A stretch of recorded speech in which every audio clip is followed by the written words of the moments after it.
Hello everybody, and greetings from Logroño, capital of the Rioja in Spain. I'm standing here next to the Fuente de los Riojanos Ilustres, right here in the background. Rio what? I hear you saying? Stick around to find out.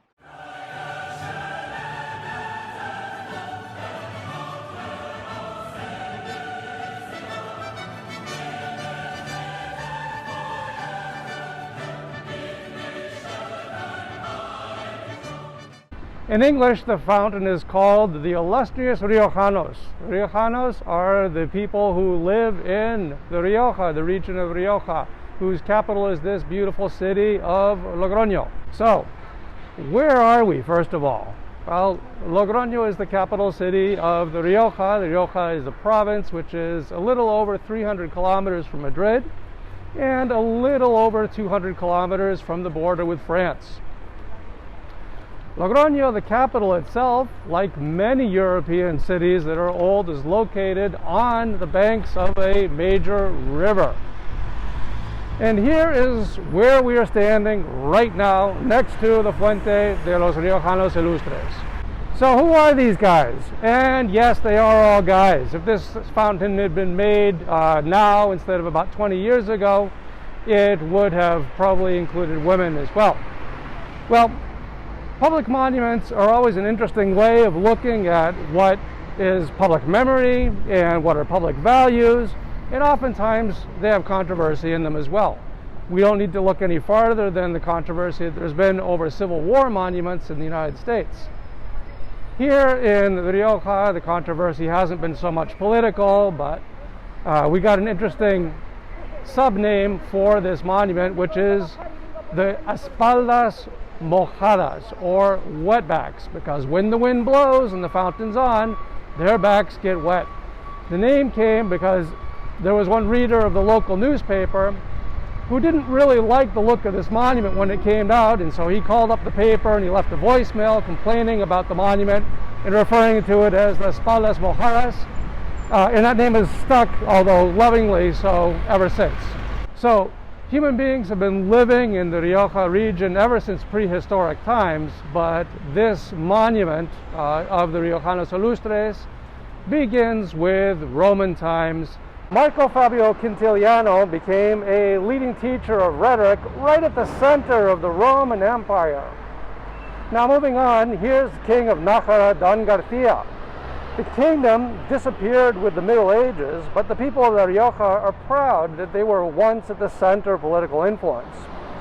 And this region has also had a big influence on the development and spread of written Spanish language, thanks in large part to the medieval poet Gonzalo de Berceo. And there's even a local theater named after him.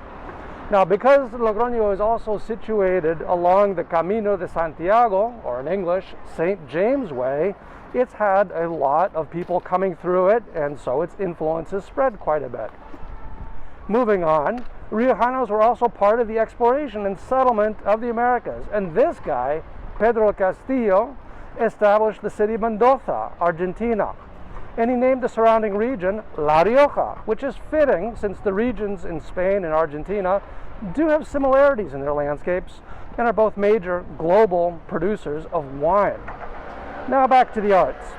In addition to poetry, La Rioja produced at least one well-known painter, Juan Fernández de Navarrete, popularly known as Navarrete el Mudo, because he became deaf at the age of 3 and did not speak. That didn't stop him from becoming a painter at the court of Philip II when Spain ruled the world. In the 17th century, Spain declined, but it made a mini comeback in the 18th century. Thanks in large part to this guy, the Marqués de Ensenada. His reforms made Spain more efficient, richer, and militarily more powerful, especially on the seas. There's even a 20th century destroyer ship named after him. And finally, La Rioja has produced a significant number of scientists and mathematicians. Fausto de Luya here, along with his brother Juan José, discovered the chemical element tungsten in the 18th century. And Fausto went along to greatly improve mining operations in Mexico. And in the last century, Pedro Rey Pastor became the central force behind a revival and expansion in mathematical investigation in Spain and Argentina. He wrote about the history of mathematics, as well as advanced new breakthroughs, and his books and articles are still required reading today in Spain and in Latin America.